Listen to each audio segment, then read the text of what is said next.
Starting things off for our 32 videos for 32 teams, or our 32 for 32 for short. Sorry, ESPN, if you don't like that, you can contact me. We've got eUnited, the #1 overall seed after they won Miami. They'll be sitting in Pool A, and honestly, they should be feeling pretty good about that. Let's find out why.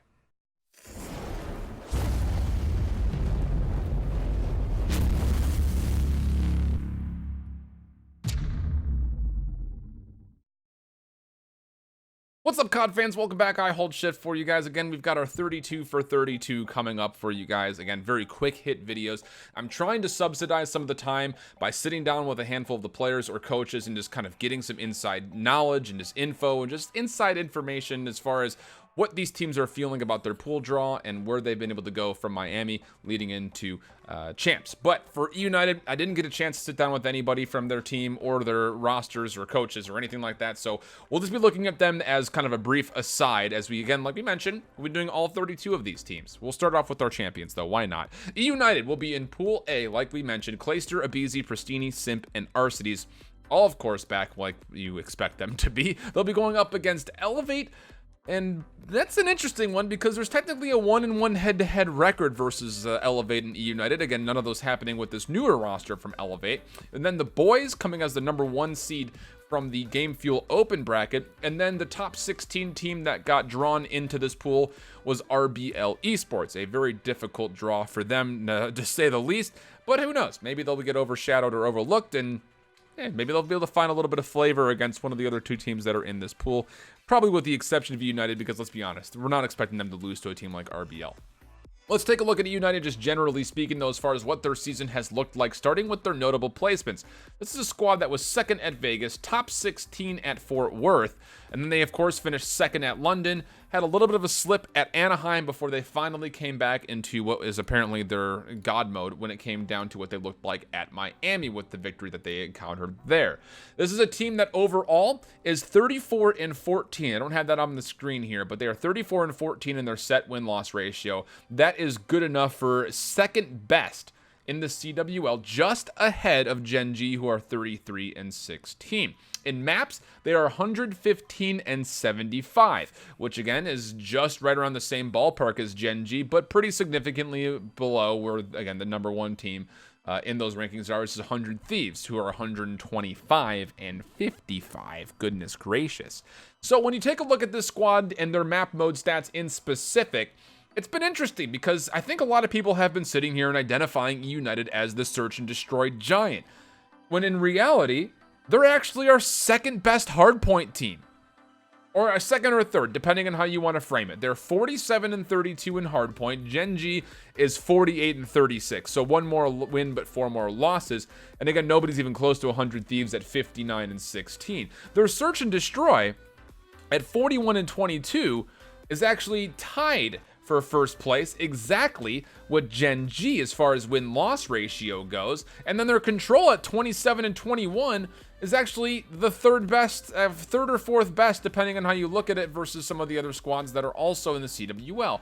What I want to turn your attention to are the averages of those modes. They sit at a plus 27 differential in their score in their hardpoint matches, which is it's good. It's top 5 caliber, not top 3, but top 5 caliber. Their search and destroy, again, like we mentioned, they're 41-22. Their 5.03 for them to the 4.24 that they give up is actually the second best, next to Gen G, who holds a better one. So technically, like we're saying, they're the second best team that's currently out there. And then their control as well, 2.10 to the 1.67 against them. The 2.10, that ratio of averages is only right around top 8 for them, but again, their record is also still pretty strong. So this is a squad that has been good everywhere, and you were hoping that they could continue those consistency trends when they jump in to get to champs, because when they were at Miami, they were, as their record would suggest, pretty consistent across every single mode. 5-2 in the hardpoint, 4-1 in the search and destroy, and then 3-2 in the control.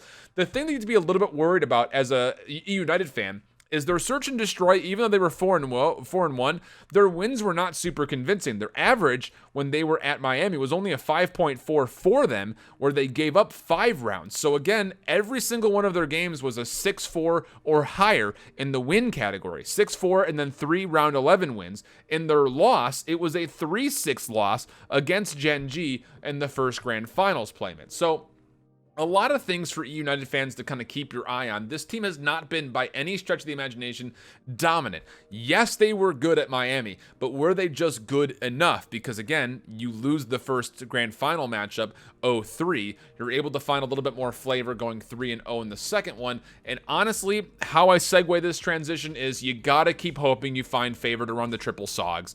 Simp, as highlighted here, has been one of the upstarting SMG players in the CWL this year. 1.29 overall rating and a 1.21 KD on average. That is just for the regular season of the Pro League as pulled by codstats.gg. So you can go to that website and find out more information on your favorite teams and players as far as what their breakdowns have been, either by event or through the regular season as a whole.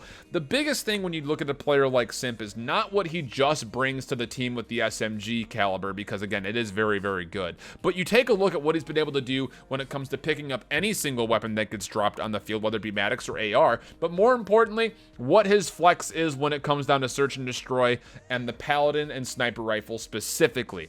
As you would figure, eUnited loves to go to more wide open, long range sites, maps when it comes to search and destroy. They are 11-4 on Arsenal search and destroy, 7-2 on frequency search and destroy. Yes, frequency not the widest of maps. When it comes to snipers, you can definitely pull them out. Those are their 2 best search and destroy maps. And in fact, frequency is also one of their best hardpoint maps, not for the same reasons, but because you can run the triple SOG there and it looks pretty solid. My biggest question mark for this eUnited team, if teams are doing their homework against them, can they get better at Gridlock and Hacienda? There is no true auto ban for this squad. They like to ban the strengths of their opponents when it comes to map vetoes, but they're 6-5 and 8-5 in the search and destroy on Gridlock and Hacienda respectively. In the hardpoint, they're 11-6 and 5-3 respectively. Still positive, but it's much closer. In fact, the only map they're actually negative in both of those modes actually comes down to the Arsenal hardpoint, where again, their AR presence has been a little wishy-washy when Clayster decides he wants to pull out an ICR or a KN or whatever it happens to be. Still a favorite map. I won't say a favorite, but a well-rehearsed map, just not their best. In Control, 4-6 on frequency. That's their worst map by far. So those are my biggest question marks when it comes to eUnited. And when you're dealing with a squad of like Elevate, for instance, that have been able to take them to game 5s before in their previous head-to-heads, and then also the Bhoys, who, let's be honest, looked very scary in the Game Fuel Open bracket, will any of those teams give eUnited a run for their money? My answer is possibly yes. I won't say yes, because I could definitely see eUnited coming out looking more prepared and looking just as solid as they were at Miami, but maybe even more so in the search and destroy department, and blow that pool out of the water. They absolutely could. I mean, that's not a question. They're 100% the favorites in this pool. And then when you take a look at a team like the Bhoys, who have a lot of CWL experience, you wonder what the team cohesion will look like when they're going up against other CWL fashion teams. It's one thing to look good versus other Game Fuel Open bracket squads. It's another to have that same kind of vibe and energy when you're going up against a well-rehearsed, well-functioning CWL team. So I think eUnited, look back at the pool here, I see them going 3-0 in this pool. There could be some questions when it comes to them playing Elevate or the Bhoys. I don't see them having too much of a problem versus RBL Esports. So I've got eUnited walking away with this pool without much of an issue. I think as long as they're able to get more flexible on maps like Gridlock and Hacienda, they're 100% a top 4 favorite, I think, to get to the World Championship stage and get to Sunday's competition as well. It just comes down to, will they be able to repeat? It's been tough to do. And honestly, it's not usually goes in the favor of the team that previously wins the most recent Open event to also winning World Championships in Call of Duty's history. So a tough mountain to climb for eUnited, but they're no strangers to it with some of the best placements that we've seen in the CWL. That will conclude our Eyes On series, this 32 for 32 on eUnited. Again, we'll be doing more of these, so make sure you hit that subscribe button if you like this type of content. Make sure you ring that notification bell, because these videos are going to pop up sporadically and randomly whenever I get them done. There's a lot of videos to get done in 2 weeks, so they'll be popping up pretty quickly for you guys. Hopefully you enjoy the content. Until the next one, though, hope you guys all keep holding it down. Later.